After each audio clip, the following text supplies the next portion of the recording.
more on this, we're joined by Ahmet Al-Burai. He's a lecturer at Istanbul Aydin University, specialising in the Middle East. Ahmed, let's just start with the challenges that are faced by the world powers in dealing with the proxy groups on the ground. This is the latest escalation of it, isn't it?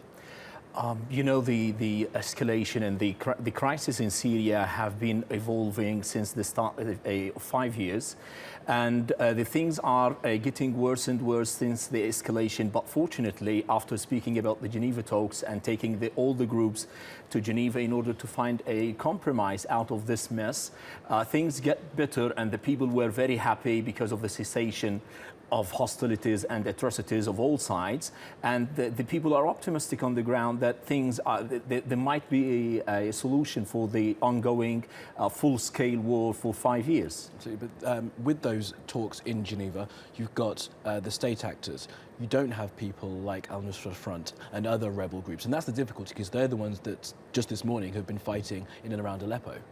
I think these people should be represented, and I believe that they have the legitimacy to be represented there. Even if they're backed to terrorist organizations like Al-Nusra is linked to Al-Qaeda? Now, the listing or blacklisting groups, this is a problem of the international community who has been listing them and delisting them. So who are exactly the terrorist groups? It's not known. Now, ISIS or Daesh, we have no problem for that to be listed, and Nusra Front was listed and delisted because now they're speaking about different things of rebranding their names and keeping a distance from Al-Qaeda.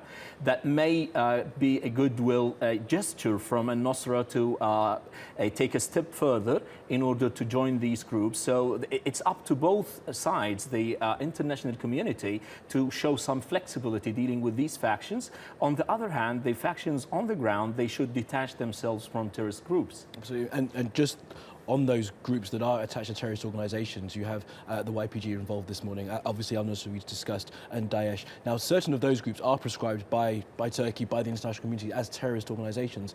Surely you can't have them at the peace table.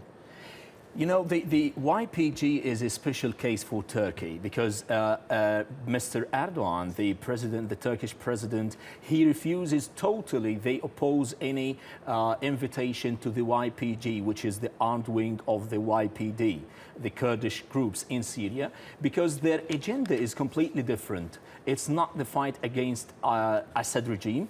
They've been striving to have their independent entity in the region, in a place called Rojava, 3 main cities in the north district of Syria, Al Jazeera, Kobani and Afrin.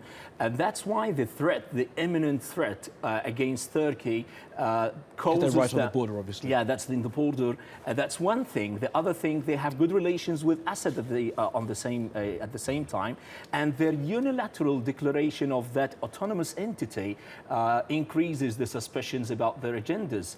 Are they really in fight of ISIS? Yeah, because Daesh, because the United States, they claim that it's the only force on the ground that proved to be the most effective, the most powerful in degrading and deterring ISIS. But is this the truth on the ground?